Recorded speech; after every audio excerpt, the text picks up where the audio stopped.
Welcome to the Jets 2-minute drill game review presented by HCL Tech. The New York Jets drop a 20-17 decision to the Detroit Lions here at MetLife Stadium. The Jets 7-7 on the year. This is the third consecutive defeat.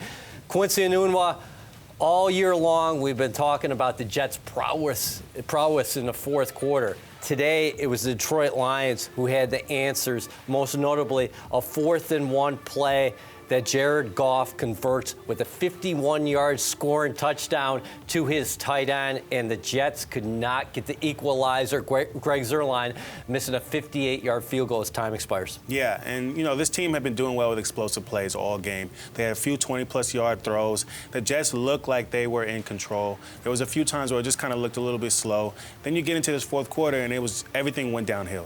From the fourth down play to the mismanagement of the clock in the fourth quarter, it just didn't look like the same team that was in the first half. They came out on the third quarter, you saw the interception, and everything just kind of didn't play out the way that it should have played.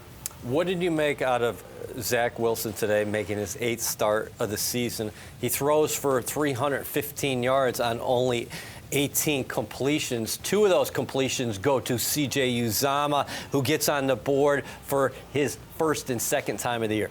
Yeah, when I think about the play of Zach Wilson today, I think there was a couple things where I was like, oh, okay, there's a little bit of struggles, and I wanted to see some things just be better. But overall, his stats look great. I think when you look at the interception, that's a rookie mistake. This guy's in his second year. He has some time to sit back. You don't want him to see him make those mistakes. But he can't run the ball himself. And that's one thing that's just going to continue to help him perform is if he has a good running game. And the offensive line needed to do better. There needs to be better play calling. Just everybody needs to work better around Zach Wilson. There's no way that he can succeed if he's not getting that help.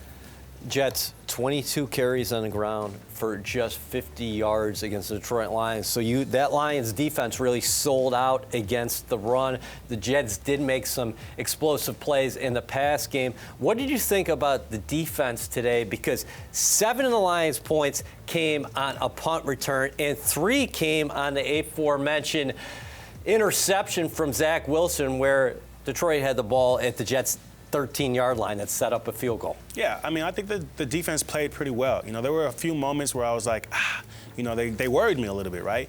They get all the way to the 1-yard line. It was a 73-yard drive, and the Jets do a great job. One guy who I really want to just kind of put the spotlight on is Quincy Williams. That guy plays hard. I really like the way he plays. He's an explosive player. He's always flying around the field. That's a guy you want on your defense, and he did well today. He had a few plays that were like, he stood out, and that's a guy that I want to continue to see him do that, especially when his brother's not playing. All right, so let's talk about the end of the game situation.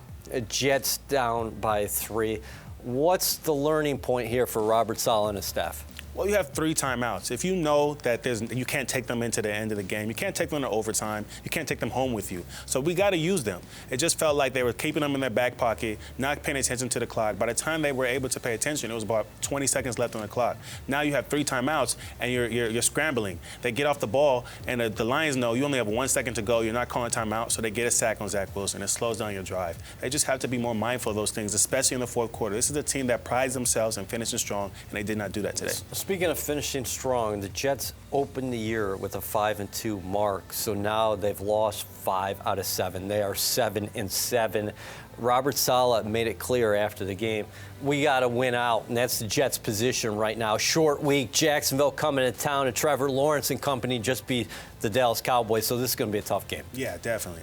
You hoped that these 2 would be wins, and the beginning of the year looked that way, but December football, teams start to ramp it up. The teams that want to make it to the playoffs know what they need to do, and Jacksonville looks like they want to at least ruin people's playoff chances, so the Jets got to bring it in. Yeah, Jacksonville is still mathematically alive for the playoffs themselves, so it's 3 consecutive 1-score defeats for the New York Jets. They are 7-7 on the year. For Quincy and Enunwa, I'm Eric Allen.